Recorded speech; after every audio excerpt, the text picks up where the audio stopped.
Assalamualaikum warahmatullahi wabarakatuh. Ketemu lagi ya teman-teman di mata kuliah konstruksi pengukuran dalam bimbingan dan konseling. Dan untuk di pertemuan terakhir ini itu teman-teman harusnya melakukan penyusunan terhadap instrumen secara final gitu ya. Jadi berdasarkan hasil analisis data yang sudah dilakukan, uji validitas, uji reliabilitas, dan seleksi item, kemudian teman-teman itu menyusun instrumennya secara final. Dan ada tugas akhir gitu ya. Nah, tugas akhir ini adalah kumpulan dari tugas-tugas sebelumnya yang itu teman-teman buat dalam bentuk laporan tugas akhir gitu ya. Nah, secara ringkas saya jelaskan, ini adalah sistematika untuk penulisan laporan tugas akhirnya. Di awal ini teman-teman lihat, ini halaman cover ya. Silahkan nanti diedit atau disesuaikan.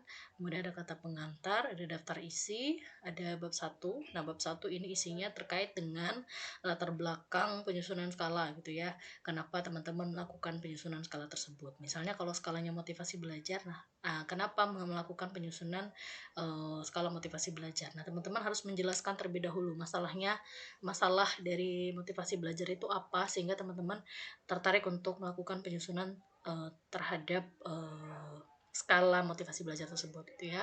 Kemudian yang kedua, ini jelaskan apa tujuan penyusunan skala yang dipilih. Lalu manfaatnya apa gitu ya, kira-kira nanti dari penyusunan skala yang dibuat ini itu manfaatnya apa gitu ya. Lalu di bab 2 ini hasil analisis. Jadi ada beberapa poin yang harus teman-teman jelaskan, mulai dari yang pertama yaitu prosedur penyusunan skala. Ini yang di awal-awal ya, seperti yang tadi saya sampaikan bahwa laporan tugas akhir ini adalah kumpulan atau akumulasi dari tugas-tugas sebelumnya. Itu teman-teman buat dalam bentuk laporan tugas akhir ini. Mulai dari satu, menentukan konstruk ukur. Jadi konstruk ukurnya apa gitu ya. Kemudian dijelaskan definisi konseptual, operasional, aspek perilakuannya apa saja, terus indikatornya apa, lalu kisi-kisi instrumennya, dan penulisan itemnya gitu ya. Kemudian waktu dan tempat, jelaskan kapan dan di mana skala Anda diadministrasikan. Jadi teman-teman di sini dijelaskan kepada siapa gitu ya, terus di mana diadministrasikan atau di mana diberikannya instrumen tersebut gitu ya. Kemudian karakteristik responden, ini dijelaskan misalnya di skala yang teman-teman buat itu, respondennya itu apakah teman-teman mengumpulkan datanya itu ada data jenis kelamin, ada umur atau yang lain-lain gitu ya. Itu dijelaskan di sini bagaimana karakteristik dari respondennya. Nah, kemudian yang berikutnya hasil uji coba. Untuk hasil uji coba ini ada dua ya, ada penjelasan hasil expert judgment dan penjelasan hasil uji coba lapangan. Nah, untuk hasil expert judgment ini kan teman-teman sudah melakukan judgment, jadi nanti silahkan dijelaskan di sini apa masukan-masukan dari expert judgment atau penilaian dari expert judgment terhadap instrumen yang telah teman-teman buat gitu ya. Itu disatukan menjadi satu ya. Misalnya kalau teman-teman kan ada dua dosen, berarti kedua masukan dari dosen itu dijadikan dalam satu tabel, itu dijelaskan gitu.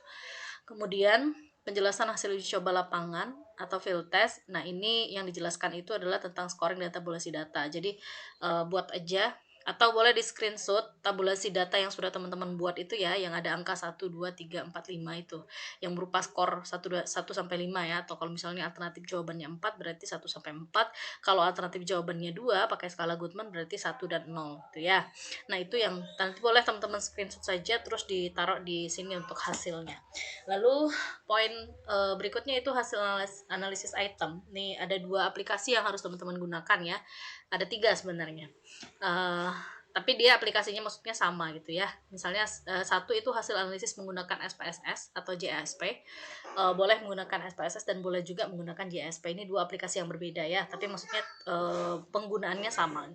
Nah, hasil yang dijelaskan itu adalah hasil uji validitas, hasil uji diskriminasi daya beda, dan hasil uji reliabilitas. Nah, yang dibuat di sini bukan hanya teman-teman mengcopy dari hasil JSP-nya saja gitu ya, tapi nanti teman-teman buat tabel untuk misalnya di hasil uji validitas item mana yang valid, item mana yang tidak valid, kemudian diberi ketentuannya apa, terus diberi keterangan valid atau tidaknya gitu ya. Kemudian begitu juga dengan diskriminasi daya beda dan uji reliabilitas itu. Lalu yang kedua yaitu analisis menggunakan mini step atau win step. Ini ada beberapa yang harus teman-teman penuhi gitu ya. Ada reliable item, ada konsistensi person, ada tingkat konsistensi, ada item misfit, ada person misfit, kemudian ada item yang paling sulit disetujui, item yang paling mudah, dan person yang paling mudah, serta person yang paling sukar. Ini nanti saya jelaskan secara rinci untuk yang nomor 2 ini ya. Nanti teman-teman itu bisa mendapatkan angka hasil-hasilnya itu di bagian mana pada aplikasi WinStep atau MiniStep-nya ya. Kemudian di sini instrumen final, artinya dari hasil analisis tadi kan instrumennya teman-teman perbaiki. Kalau misalnya ada yang tidak valid, berarti ya apa itemnya itu berarti teman-teman hapuskan gitu ya, atau tidak digunakan untuk itemnya. Tapi nanti harus dicek apakah setiap aspek itu ada perwakilan item pernyataannya atau tidak. Kalau misalnya tidak ada item pernyataan yang tidak terwakili, ada aspek yang tidak terwakili, maka teman-teman bisa mempertahankan untuk